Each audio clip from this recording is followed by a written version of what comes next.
not enough do we realize the importance of balance of sleep, work, friends and family, and more. And as I continue to work on that balance, I find myself more productive, happier, and more able to help others on their mental health journey. So next we have Kushal, a senior at Mission San Jose High School and the VP of AoC. He's passionate about languages, math, and volunteer service in the community. Thank you, Alisha, and thank you, Ishani, for that great speech. Today, I'll be talking about peer pressure and the effects that it has on our population. So, throughout one's life, they are met with a multitude of different decisions that they have to make.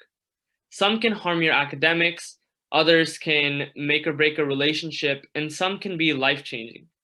Today, I wanted to speak to you about these specific decisions. How can you be sure that your decision is actually yours and not just someone else's that you've internalized? As a student at a competitive Bay Area school, I live in a competitive whitewater of students.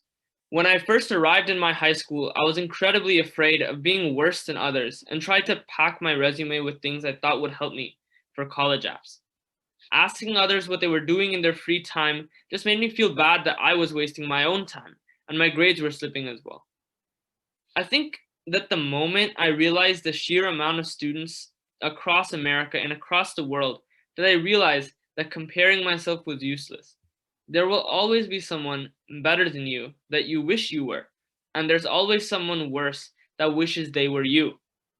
Once I first understood the fact that comparing myself with others and being pressured into doing more and more things like everyone else was useless, I began to value my own passions and my own goals infinitely more. My goals were set not to accomplish what everyone else around me was accomplishing, but what I wanted to accomplish. Of course, what I wanted to accomplish was influenced by my surroundings, but I never found the need to find a specific person to be better than when I had my own goals. This style of working towards my goals rendered peer pressure useless. I never had to think about what everyone else around me was doing when I was already packed with goals I had assigned myself. I encourage all of you not to look around and see what everyone else is doing, and you'll end up more happy and more free than your peers just by that mindset.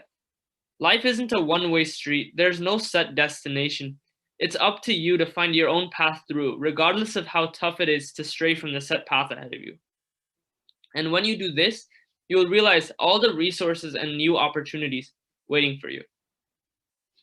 As a student passionate about mathematics, the stream from freshman year to college is said to be clear and given.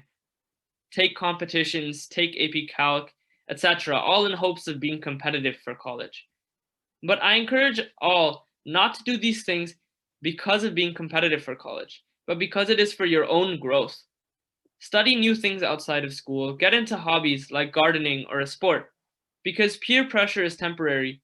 Right now, it's about high school. Next, it'll be about college and internships and jobs, and then promotions, etc. What you can do is invest in your future by forming hobbies and doing what you want to do. That way, you'll have a memorable childhood and life in total. Yet, peer pressure doesn't just apply to academics, it also applies to who you are as a person. Who you surround yourself with sets the foundation for your moral compass and perspectives on what you can do. Again, whenever you feel peer pressure is encouraging you to change your identity, party instead of work, or do something irresponsible, think about yourself. Is what you're about to do beneficial for you in the long run? If not, why are you doing it? Everything in the world comes and goes, and so does who you hang out with. So by trying to impress someone by drinking alcohol or smoking, you're just harming yourself and allowing the person to harm you as they eventually leave your side anyway. It's up to you to define your own path. The increasing interconnectedness of our society only contributes to this feeling of peer pressure. Via Instagram, Snapchat, and other social media, we often find ourselves saddened that our lives are so boring or that we are too ugly. We begin to base complex, subjective societal ideas on statistics and mirages of reality filtered out of proportion.